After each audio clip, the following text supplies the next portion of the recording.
Welcome to today's webinar, A Guide for New Leaders Part 1, Transitioning from Team Member to Team Leader.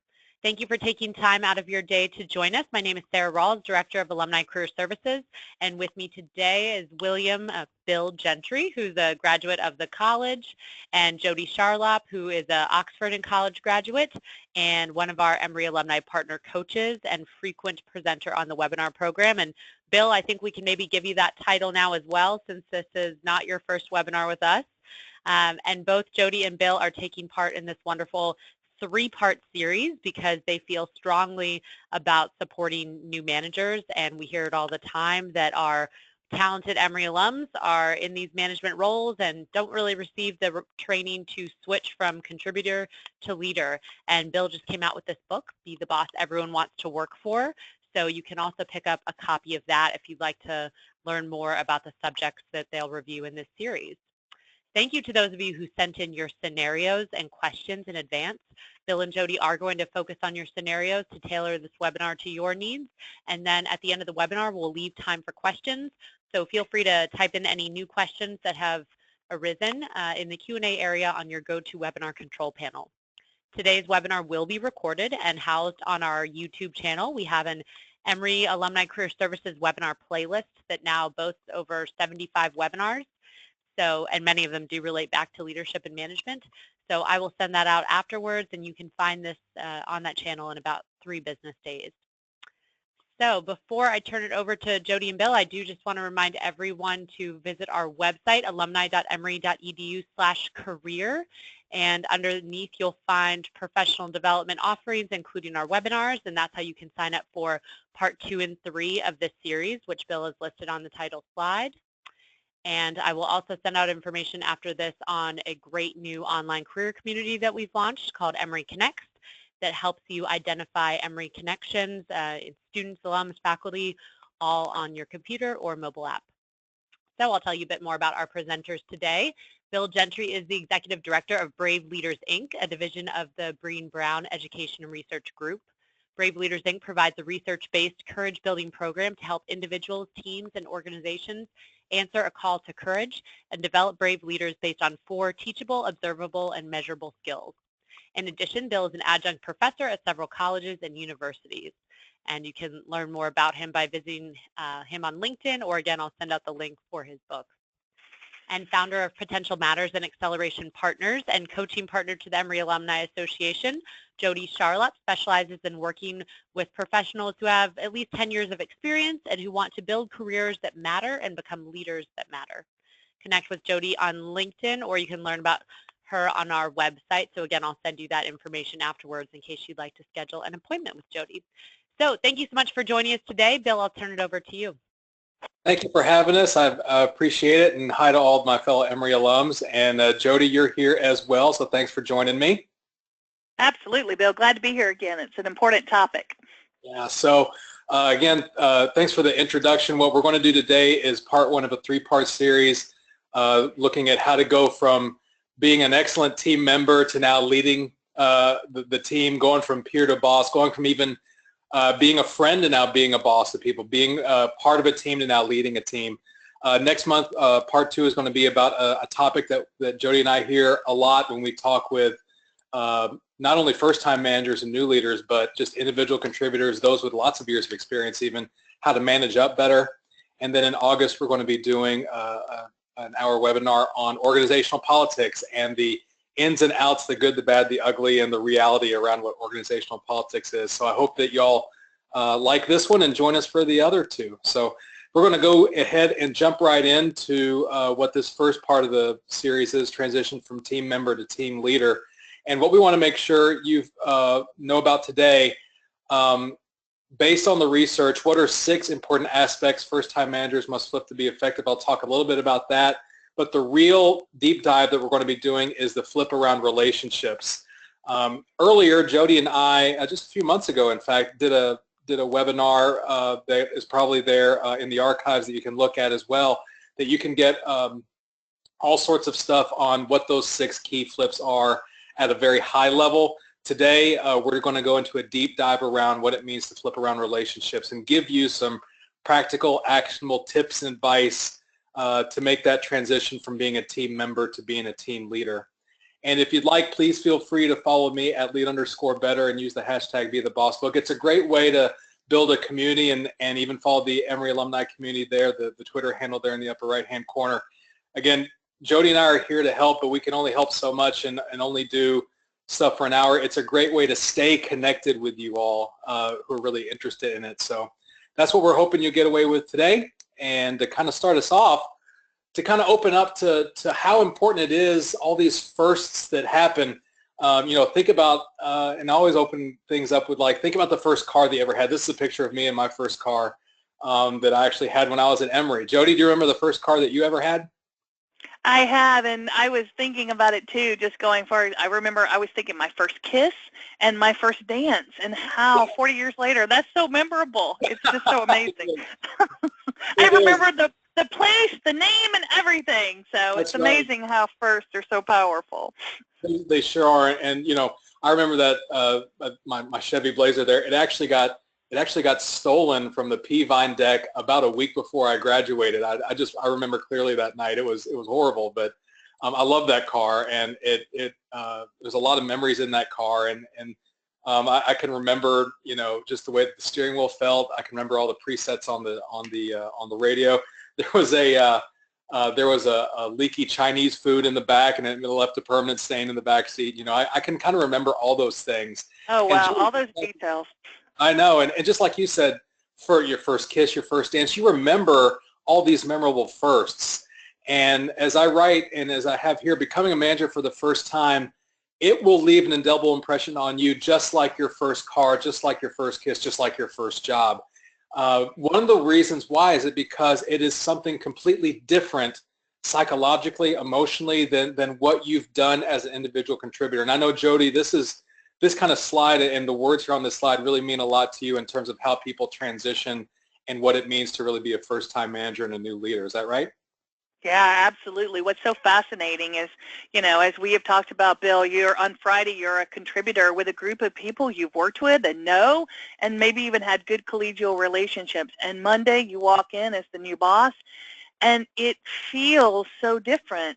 In theory, nothing practical has changed from a day-to-day. There's an emotional pull now, and we're going to talk about, because there's a mental shift, and if we don't manage it with grace and care, it can become a painful emotional experience. So absolutely, it's a big rite of passage in leadership, and if you get it right out of the gate, you are really on a great path to leadership. Yeah, that's right. That's totally right. And this is something that Jodie and I both strongly believe in, to really help people move into that first leadership position and to keep growing in that leadership position. This is one of the biggest shifts you're going to experience, and if you can get this right, just like Jodie said, your path in your future is going to be paved a lot better. So in the research that I've done on new leaders, this is where I came up with this flip your script idea and these 6 different aspects of your script that you have to flip. I was able to do research on almost 300 new leaders, and based on that research, based on their 360s, meaning how did they rate themselves on certain leadership competencies, how did their boss rate them and their peers rate them and their direct reports rate them as well. Looked at all of those ratings, looked at some data encompassing what are their biggest challenges right now, and looked at some data in terms of even having them write a letter to themselves, their past self, saying, if I'd only known then what I know now about leadership, what could I go back in time and tell myself? Using all that data, these are the things that kind of emerged from the data as things that new leaders really need to do and do well when they, as Jodie said, they were an individual contributor on Friday and now they're leading people on Monday. And the way that you do things, what I call your script, if you think about individual contributors' script, their script, I tell people, going back to what Jodie said, she can remember her first kiss. I can remember my first kiss. I can remember my first love. And of course, that didn't last very long. But that kind of excuse that we tell people when we dump somebody, it's not you, it's me, that's the script of many individual contributors, and there's nothing wrong with that script. What it really boils down to is it's not about what you do, it's about it's me. It's what I do. It's my skills, my talents, my technical skill, my savvy, my motivation, me coming into work first, me staying late. That's what makes me successful. That's what makes me stand out from other people. And that it's not you, it's me script gets us into our first leadership position. And if you're unable to, what I call, flip your script in these 6 different areas and tell yourself, you know what, it's not about me anymore. That's the script I really need to follow. It's not about me anymore. That's what's going to make you successful. If you can go from an it's not you, it's me script to flip it and say, you know what, it's not about me anymore, you're going to make that transition more successful. And in these 6 different areas, your mindset, for instance, how do you go from having a fixed mindset, for instance, what one of the researchers that is well known is called, her name's Carol Dweck, and she's done all sorts of research on 2 different types of people, those with a fixed mindset, believing that, you know, I have to be perfect, I can't fail, versus those with a growth mindset. You know, failure is okay, I can learn from failures and it can make me better. And from the research that I saw, those with a growth mindset and those who really wanted to learn because it was fun and exciting, it was intrinsically pleasing, those were the people who were more successful in their first leadership role. Flipping your skill set is the second set. You need to stop doing all the work and now start doing other things like communication and influence. The big thing we're talking about today is relationships, and we'll go deeper in that.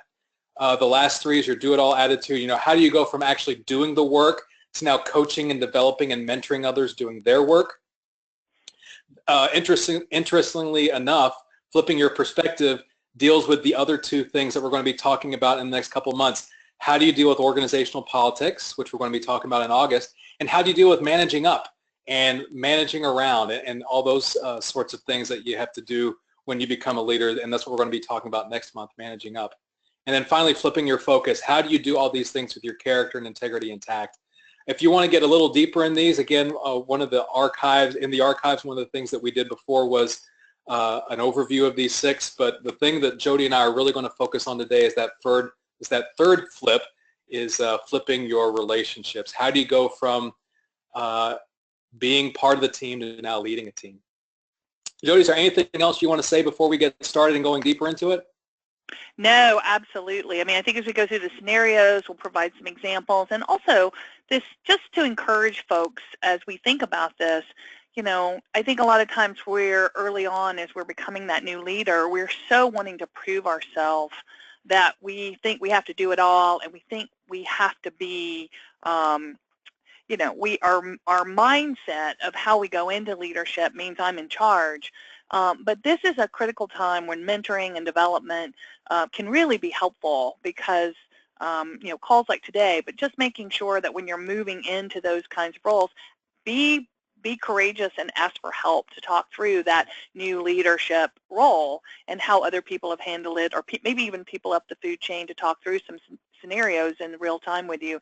Because one of the things that Bill and I have always talked about while we're so passionate about this is the average person doesn't get any leadership training until age 42. And we start getting those new leader roles in that 28 to in those 30s ranges, and even earlier in today in some emerging growth companies and fast-paced retailers. So we're getting the roles without any training. And guess what?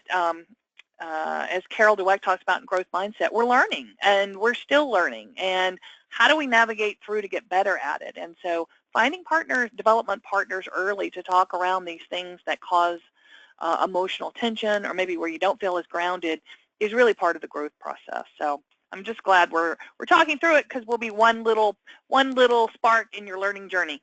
Yeah, that's right. That, in fact, I came across that stat this week in doing some research for my job. Is from Zinger Folkman. The average age of a person becoming a leader is around 30 years of age, and the average age that they get their first taste of leadership development training is 42. So they're left for 12 years without anything. So that, again, just another reason why Jodie and I are so passionate about helping people, because we don't get enough help in our job. So this is just one small way that we can do that. And interestingly enough, in the research that I did for the book, if you looked at what are the key challenges that new leaders have, as part of the research, they wrote down what are the 3 biggest challenges that you have in your job right now. The number 1 challenge, almost 60% said, of my challenges, I can definitely attest to the fact that going from being a friend or a peer to now being a boss of that friend or that peer, that is their number 1 challenge they have. Almost 60% of the people in my research said that was one of their top 3 challenges. the number 3 ranked challenge was, how do I actually lead a team effectively? How do I even go about being part of a team and now leading this team? So that's why flipping your relationships and doing this deep dive is really important. It's a huge challenge. It encompasses a couple of challenges that we have as new leaders. So these are some, questions that the respondents, some of y'all who are here, actually asked, and they actually come up a lot. When Jodie and I talk to new leaders, they come up a lot in the research that I've done. So what we're going to do is just kind of go through each of these and give you kind of some tips and tools and some things to think about. And so, Jodie, let's take the first one, for instance, how to earn respect of a team who were once your equal and now your subordinates. How do you motivate? How do you deal with morale? Again, that's this whole part of flipping your relationships and getting into this deep dive. So just to open it up, Jodie, what are some thoughts around how do you earn your respect, or how do you earn respect of a team where you were first their peer? Some of them you're even your friends. Some of them might even be your frenemies, for instance. And now you have to be that leader. How do you earn their respect, and how do you motivate them? Well, I think through conversation, the relationship is changing. And, one of the things I often encourage new leaders to do is think of, we come in thinking we're moving in and we make incremental change, like, we just start doing of the work, or we kind of start diving in thinking we already have the relationships. But one of the things I tell people is to almost put on a new 90-day hat and say, hey, this almost as if you were coming into a new job or new relationship, and to think about your leadership plan for how you're going to build relationships.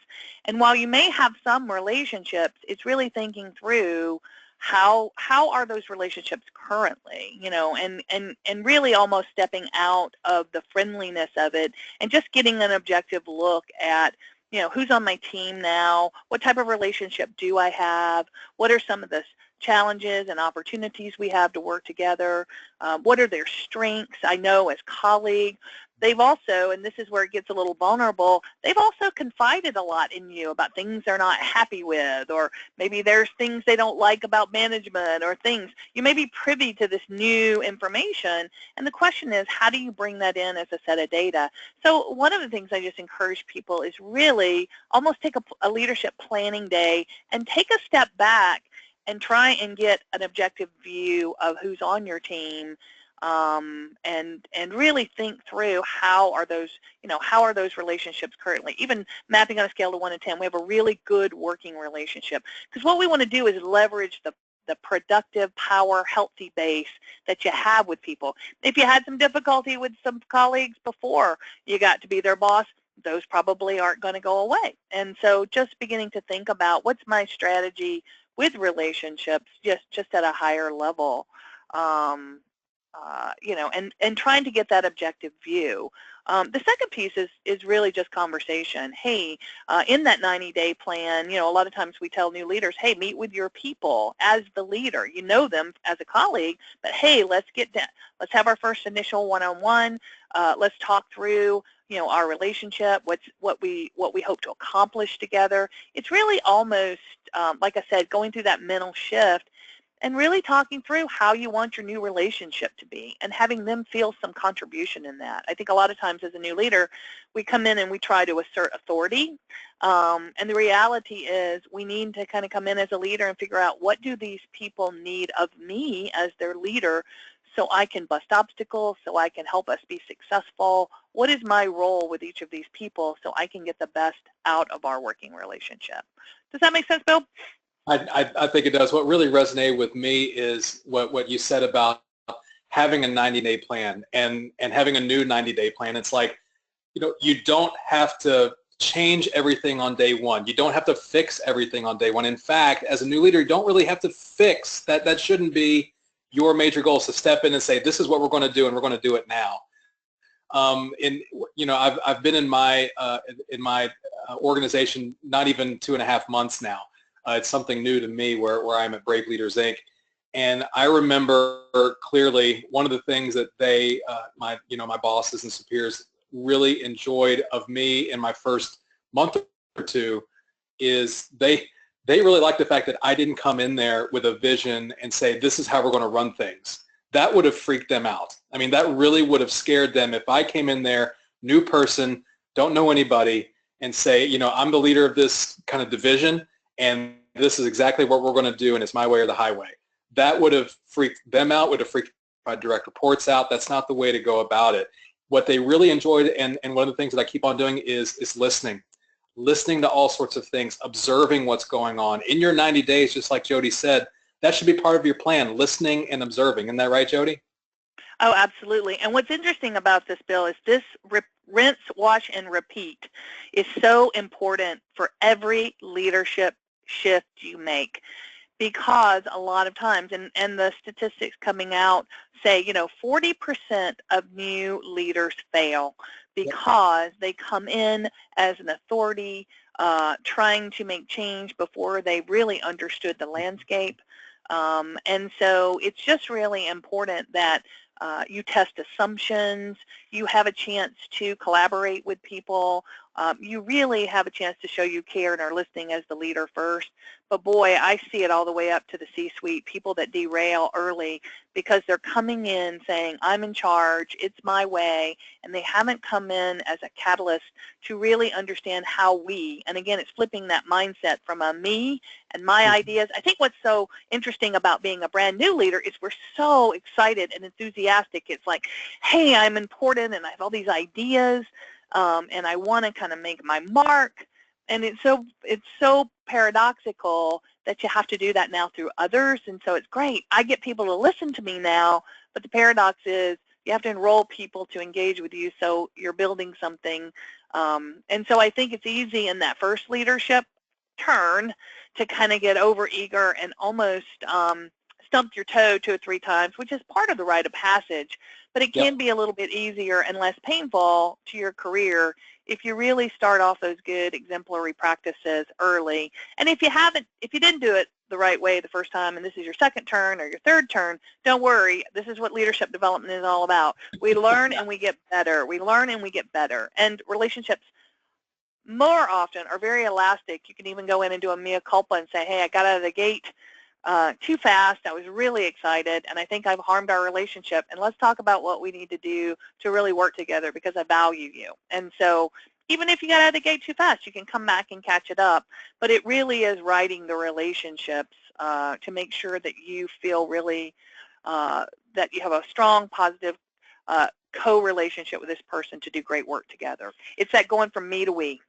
Yeah, exactly. And you know, I get asked a lot, you know, that question, how do you motivate people? How do you even know what motivates people? I have my kind of standard answer to that. Jodie, how about, you know, if people ask you, how do I go about motivating others?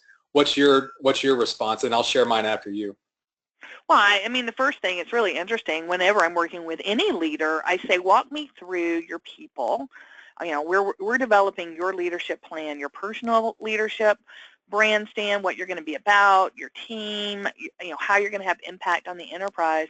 But I always say, tell me what you know about your people, because if you really want to motivate somebody, you need to really know people. You can't just motivate,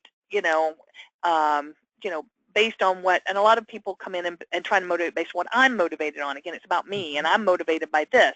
And one of the first time mistakes is we try and motivate people collectively, one size fits all. And in my new leader classes, when we're teaching an emerging leader class, that is sometimes the biggest takeaway, is that I'm trying to motivate a whole team and I'm treating one size fits all, and realizing that sometimes it's just asking and really understanding what they need. Now, the good news is if you've been working with these people, you hopefully have some insight into what they need, what their strengths are, what motivates them. So the good news is, if you think of that as a treasure trove of assets, you already have a lot of positive business intelligence. The question is, what do you do with that data? And really, it's just a lot of times just, again, listening and understanding what they need and saying, how do you get your needs met? How does our team get their needs met? And how does the enterprise get its needs met? And really talking through with that person and collectively, how do we make this all work so it's positive and moving forward and we're working together collectively? Yeah, that's great. And, you know, one of the things I tell people is, how do you motivate others? What I tell them is, have you asked them how they like to be motivated? And a lot of them say, no. I said, well, I don't see anywhere in your job description that you have to be a mind reader. And that's what I think one of the downfalls of a lot of leaders is, we feel like we have to know everything. We have to be perfect at everything. And we have to read people's minds, know what's going on, think 10 steps ahead, and be prognosticators about what's going to go on in the future. That's not in our job description. So if we don't know how to motivate people, one of the great things, like you said, observe what's going on. Write down all the things that your strengths of your people, as you've observed them. What do they like to do and not like to do? And if you don't know, just ask. In the next one-on-one conversation, tell me how you like to be motivated. Tell me what you love about your work. And if you know that, for instance, it's not about money or a title, it's really about making a contribution to the organization or helping other people. If that's what gets them motivated, and you can make sure that you can put their work into that sweet spot, that's how you're going to get people motivated. And it's kind of how you build team chemistry too. I would agree. I think it's also in thinking about the team chemistry, you got to have a balanced ecosystem of productivity and positivity, and so it's really making sure that you've got good. A lot of times we're so focused on getting the results, we forget to have those conversations with folks about not only, hey, a lot of times even with team offsites or team meetings, we just really focus on transactions of the work. We never really have time to say, how are we doing as a team? So one of the things that I always encourage people to do when they're building chemistry with their team is that often early on as a new leader, you definitely want to, cultivate that one-on-one knowledge. But the other thing is when you're working with your team meetings, just making sure you have team meetings where you're not just talking about business, but you're talking about the business of the team. What do we need as a group to be working more effectively together? And I find people that, like I said, little things can make big impact. The team leaders that I'm working with, it doesn't have to be these big offsites or these big team building events. It's just making sure at least once a month, if we have 4 team meetings a month and we're meeting weekly, that maybe one of those is, hey, we're not going to talk about business today. We're going to talk about the team. What's working for us? What's not? What do we need to bring forward to ensure that we've got a team? What obstacles do we need to be busting together? And so at least, that, not always focusing on the transaction and the doing, but also talking about how we're operating as a team. So making sure, in addition to working one-on-one, we're putting in the business of the team. And even that little piece where we're just focusing on what's working, what's not for us, you just continue that dialogue. And one of the things I say in terms of building chemistry with folks is treat your team project as another important project in the business. And so it has objectives and it has outcomes, and the team is contributing to that business plan. And make your team priority from how we engage and how we work a priority, and the business is much more smooth in the grand scheme of things. Yeah, it's very hard because when you're an individual contributor, you get rewarded based on your own performance, really. And now as a leader, you have to think less about yourself. Again, it's not about me anymore. So how can I go about looking across the team and building their chemistry? Because again, it's not my success that's going to lead to my success. It's their success is going to lead to make me be successful. It's all about them and what they can do. That's what's going to make me a success going forward. And one of the really cool pieces of research I was able to look at was from a couple of researchers named Priyanka Carr and Greg Walton. I think they're at Stanford. They actually ran a study where they had 2 different types of teams. In one team, they heard all the directions, you're going to do this thing.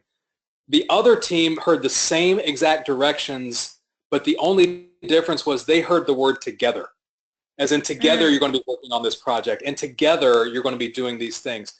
That was the only difference in the directions for the 2 teams. And what they found was the teams that heard the word together, they actually worked longer, solved more problems correctly, remembered things better, felt less tired by the task, and found the work more interesting than the team that didn't heard the word together. Just that one word, together, can make a difference. So when I think about how to build team chemistry, it's really for the leader to emphasize we're in this together. Because that together part it really builds connection, and that's why we come to work every day. We want to be connected, and that's just a basic human need we all have as well, is to feel connected. So if we're able to build that connection with others, we can really enhance our team chemistry toward going toward that common goal. Absolutely. Yep. So we've talked a little bit about how to motivate people. We've talked a little about how to build team chemistry. Let's look at this though, and this is something that a type of question I get a lot as well. For leaders who tend to be more introverted, what are some ways to facilitate camaraderie with team members? Of course, it could be flipped as well. For leaders that tend to be a little bit more extroverted, what are some ways to facilitate camaraderie with team members who might be, a lot more introverted? How do you just deal with different personalities, really? What are your thoughts about that, Jodie? Well, one of the things I think is just really important that we, as new leaders, really think about, unique differences. And if you haven't done a Myers-Briggs or a DISC, I mean, there's so many tools out there. I mean, one of the things I always encourage new leaders, if your group hasn't done one, it's a great way to kick off in your first 90 days. A lot of companies do these types of assessments because there are patterns and trends in different types of personalities. As a matter of fact, using one of these tools, you can sit and observe and probably even predict where people are and what they value. So I always encourage people to really, take time to study and really understand where we're uniquely alike and where we're uniquely different. The other thing is really important is to honor difference. A lot of times we get frustrated because you're not like me and you're not doing it the way I would do it. And the reality is the greatest leaders are able to say and call it out and say, you're more introverted, I'm more extroverted. I tend to like to think about things before we talk. You need to talk. You like talking things out. How do we get the right mix so we're both getting what we need and making sure, even sometimes just talking through it. I mean, I'm a recovering introverted analytic, and so one of the things I've always been able, once my coach early on in my career, and I was blessed to get a coach early in my career when I was in my early 30s, always said to me is really know what you need to be successful. And so when my boss would come in and want to start talking about something and he was highly extroverted, I would say, hey, Randy, I'm really excited to talk about this, but I need to think on that a bit. Could you walk me through what you need, what you're thinking about? And so I would just gather data and I'd say, what I need is a bit of time to reflect. Can we get back together this afternoon or tomorrow and talk it through? So I think it's really recognizing and honoring how people operate and seeing it as a source of strength, because just to be able to say, hey, that adds a different value. Whole teams, I mean, all the research on high-powered teams says, we need a whole team. We need somebody that's coming from the different personality types to bring innovation, to bring focus, to bring that precision methodology, to bring the values. And when something's missing, teams get on tilt. And so it's really knowing how to call it out and honor it and say, we're very different. Let's figure out how we use that as a strength, not as a source of frustration. Yeah. And I think just like you said, we could be introverted, we could be extroverted. We all bring strengths. If I'm a very clear introvert on the Myers-Briggs scale, and one of the books that I tell people about who are on that kind of more introverted nature is a book from Susan Cain called Quiet. I mean, I love that book. Yeah, it's how introverts can really bring strength, and it is a strength. It's not a hindrance to be an introvert. However, when I tell leaders who are particularly introverted or who tend to think that they are introverted, I tell this to them, but I tell it to all leaders as well. When you're in leadership, you give up the right to be comfortable.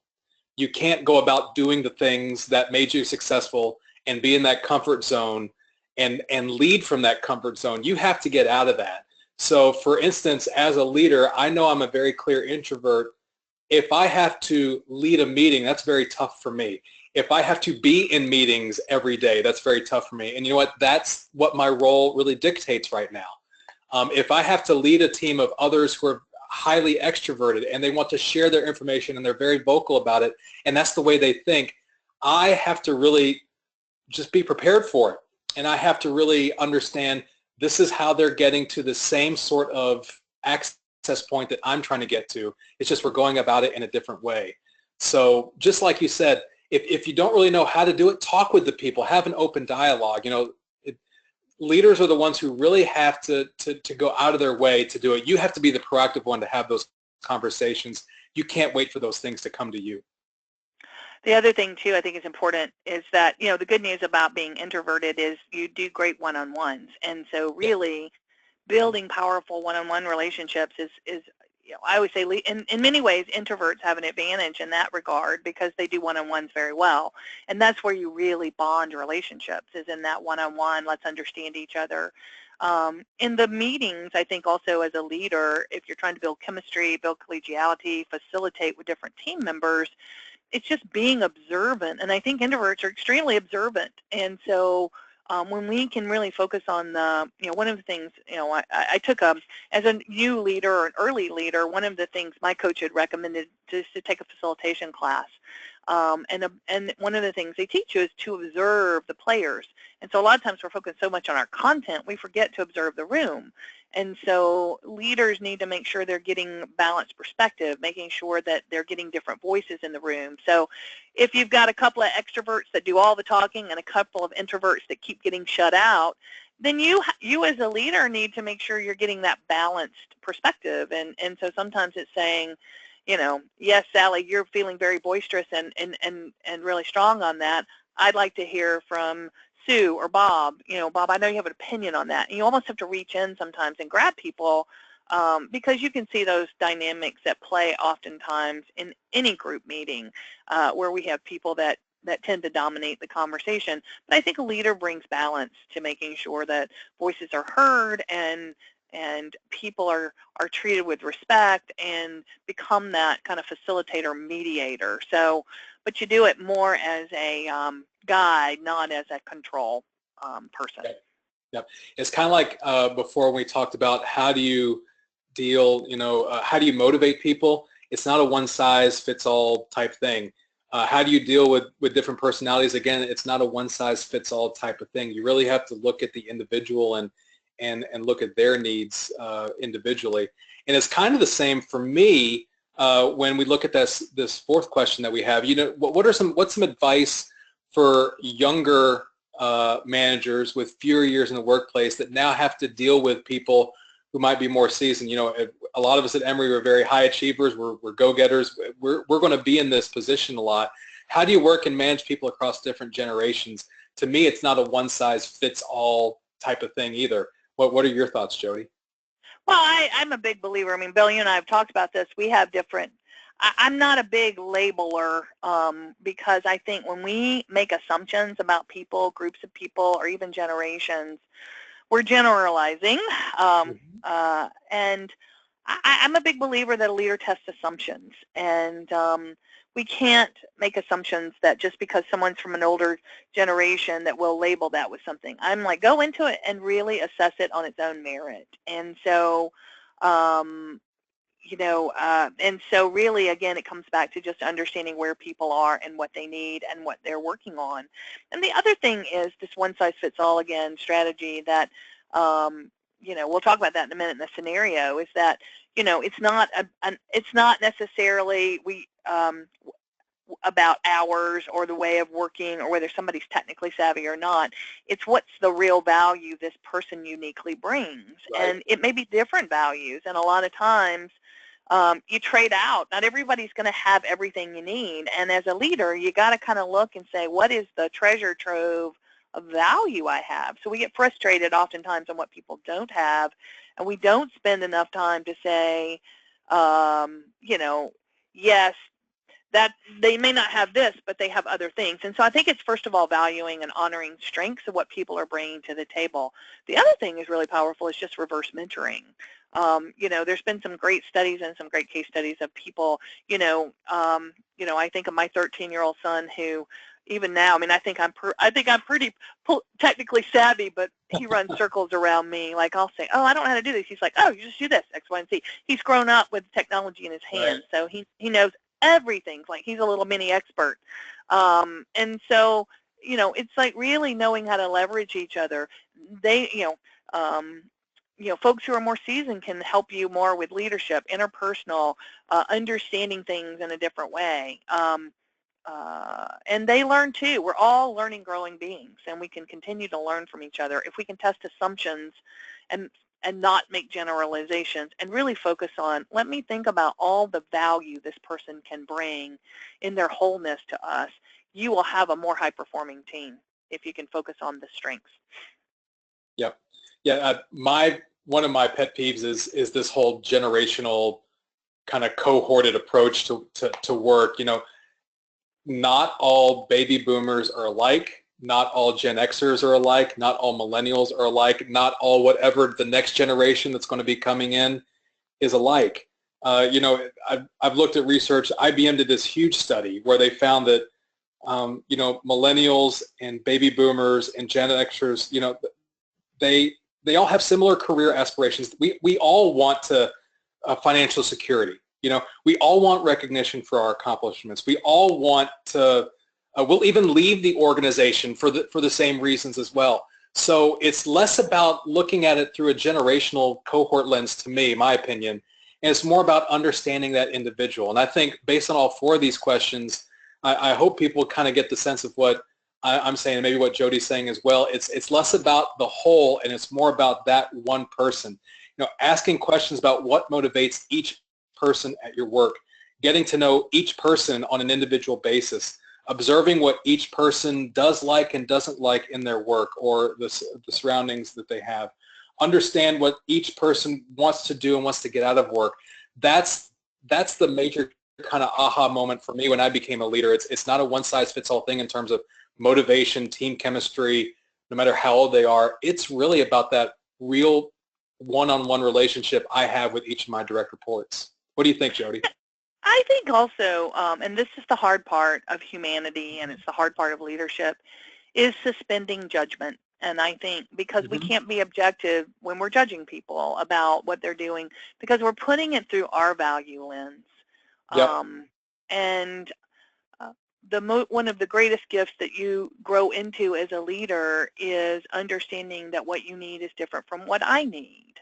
And if you as a leader, because it's easy to judge and it's easy to say, well, this person doesn't work as hard or this person doesn't have this skill. Again, coming back to honoring people for their gifts and respecting them for them, but watch out for those triggers where you're judging people, because at the end of the day, you as a human being, by your boss, by people, you want to be judged and respected for your strengths, and you want to be given opportunities to recognize where you have growth, and test those assumptions, because if you can test assumptions about people, then you're moving to higher forms of leadership, not judging, but understanding. And so a lot of times we make blanket judgments and assumptions about people, and the reality is we didn't stay long enough to really understand the situation of who they are and what it's about, and that's where the conflict starts. Yeah, that's right.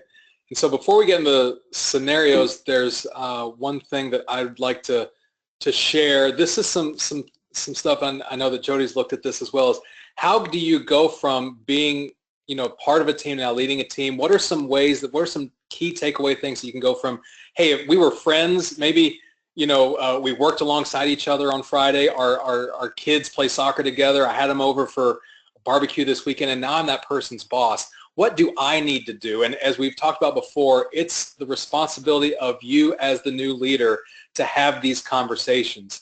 So what I really encourage new leaders when they have to go from being a peer or a friend to now being a boss, these are four things that I really tell new leaders they need to do. They need to be clear in the things that you do.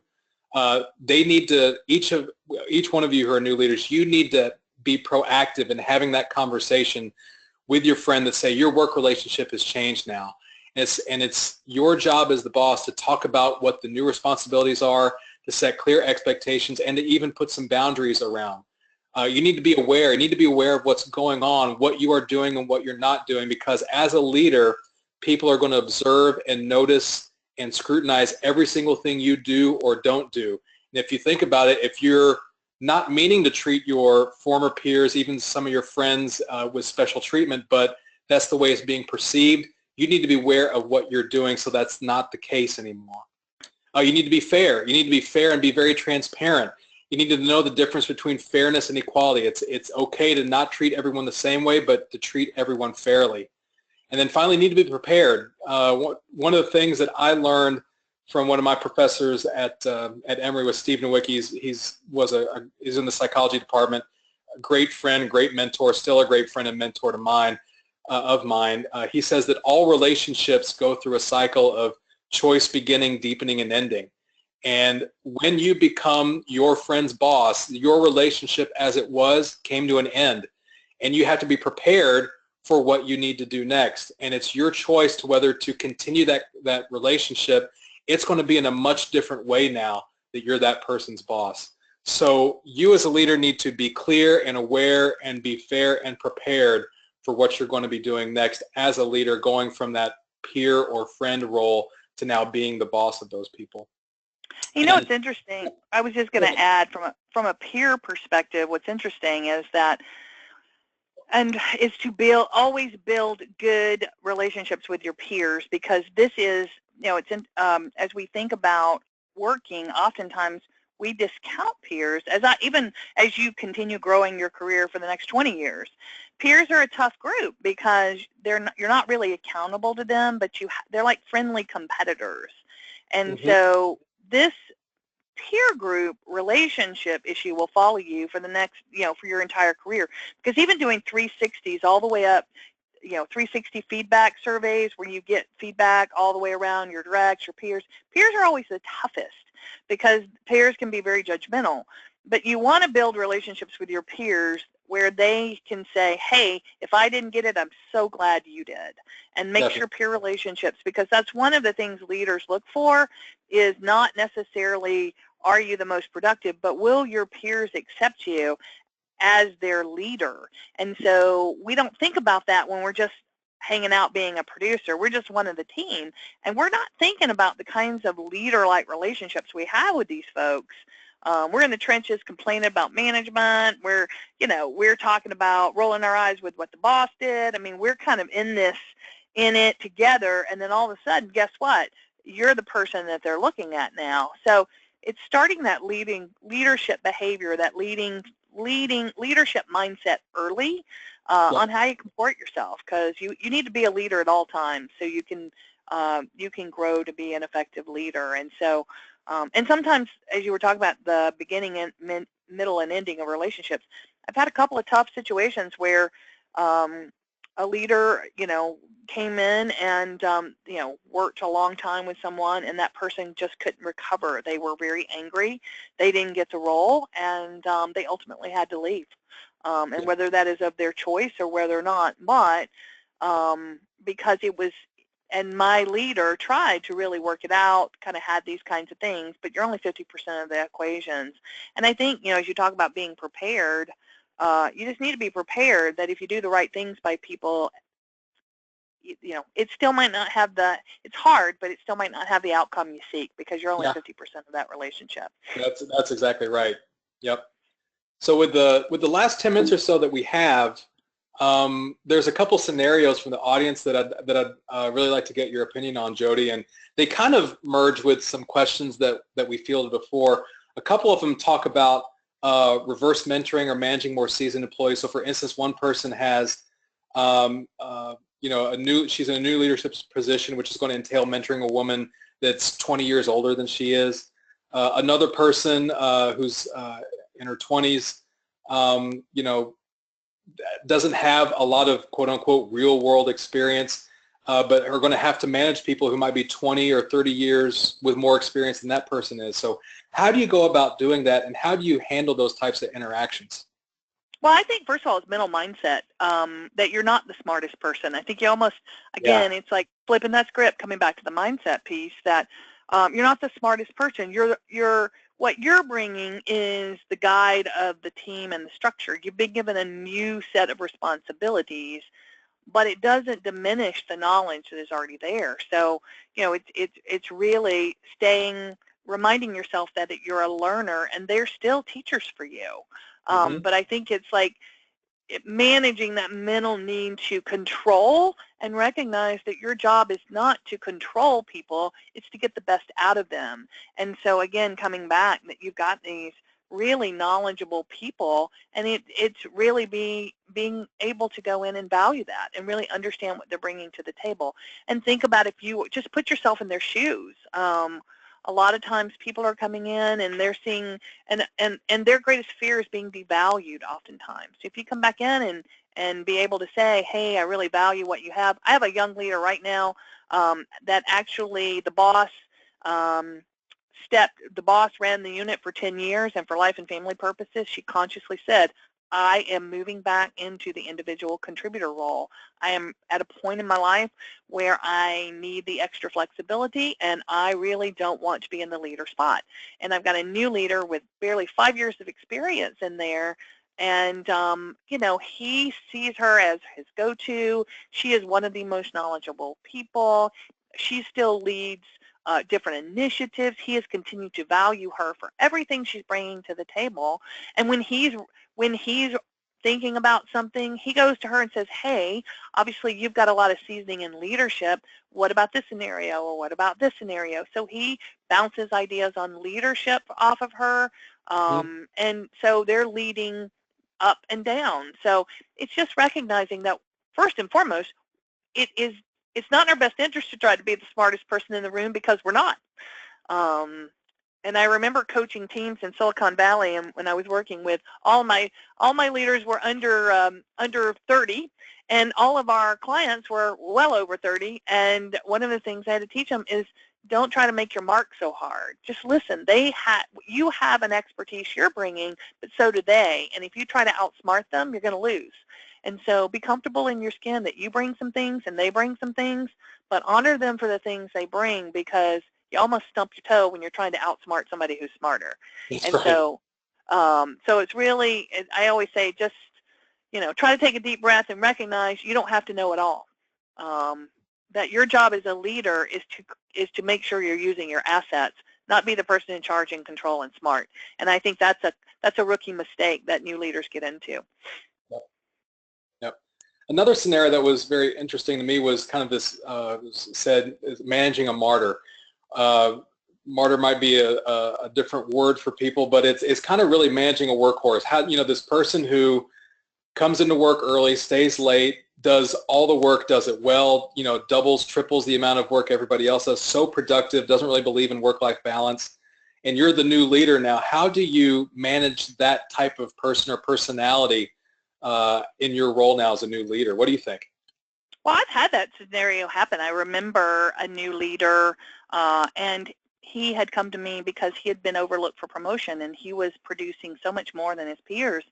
And we had a conversation, and I said, with him and his boss, and he said, your growth is not just contingent upon what you're producing.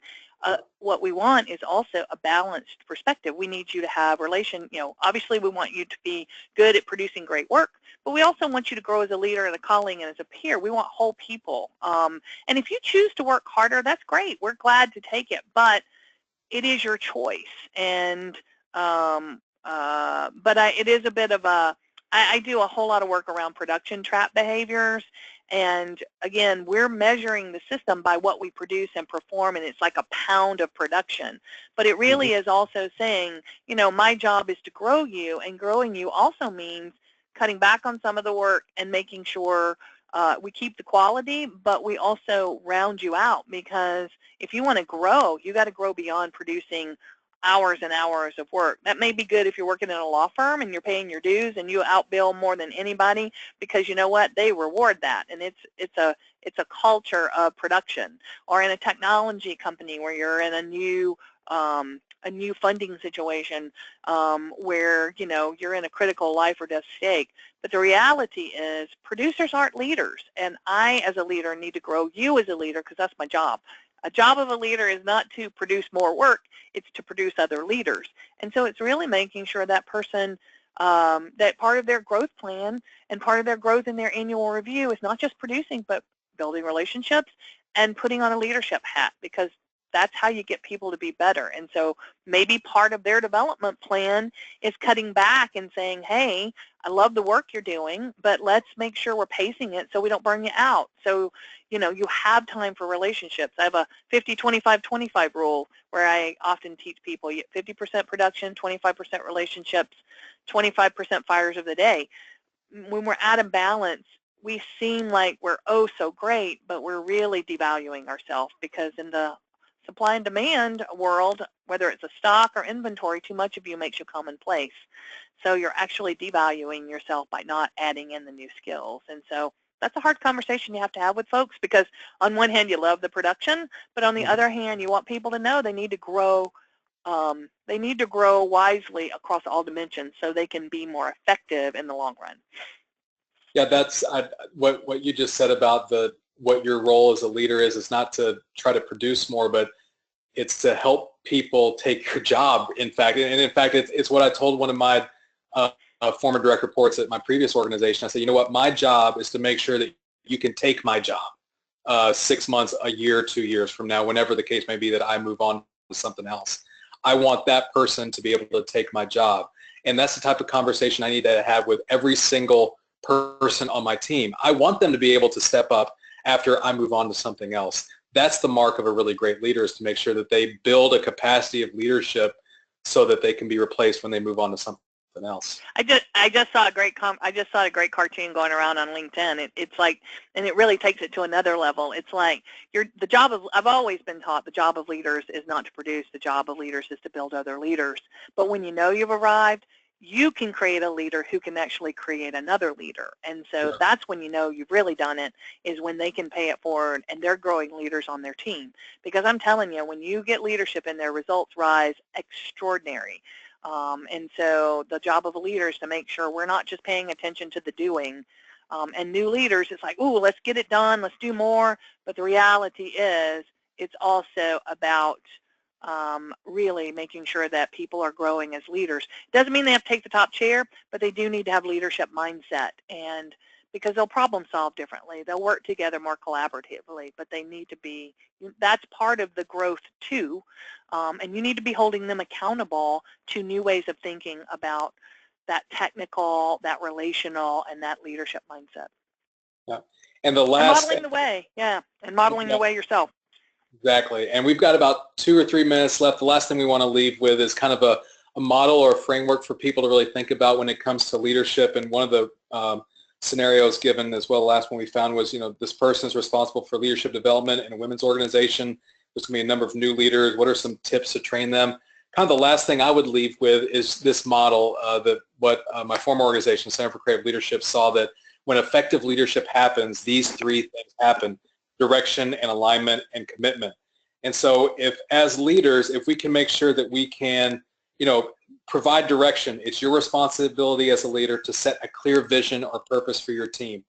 Alignment, it's your responsibility to clearly say what each person's role and responsibility is, and you must help each person understand everyone else's role and responsibility. And finally, commitment, it's your responsibility to check in with your people individually, as a collective, both, to make sure that they're motivated to do those things. That's kind of my big takeaway from when I think about how do I go from being part of a team to now leading a team. How can I provide direction and alignment and commitment? That's the big takeaway for me in terms of a foundational aspect of leadership. Jodie, have any last parting thoughts? I do. No matter where we're leading, one of the things we always teach folks is to figure out what's your leadership philosophy. And if you're in a company and you have an HR department, it's understanding what is our model of leadership, or what is our ways of working, because there are so many models of leadership that, at the end of the day, I always say, I don't care what the model of leadership, as long as we have a shared view of what leadership looks like. And so there's a great, if you don't have access to that and you're a new leader and you don't really have a sophisticated leadership development department, one of my favorites is Timeless. It's the Leadership Challenge by Kouzes and Posner, and they have a wonderful, it's a series of articles, books. There's a new book now called Leadership Learning that they've just done, but it talks about the 5 exemplary practices of leadership, and it talks about modeling the way and engaging the heart and empowering others. And so it's a great, and then And it's a great way to kind of think about, do we have a shared view of what leadership looks like on the team? And if you're working in a more seasoned team, I have a great body of work that we call, written by Dr. Bill Gentry, who did his research at Harvard, called the Leadership Agility. Because in today's time, leaders have to learn to dance between the technical and then the strategic and then the catalyst. And so you're doing this dance. And as new leaders, we haven't learned all the dance moves yet.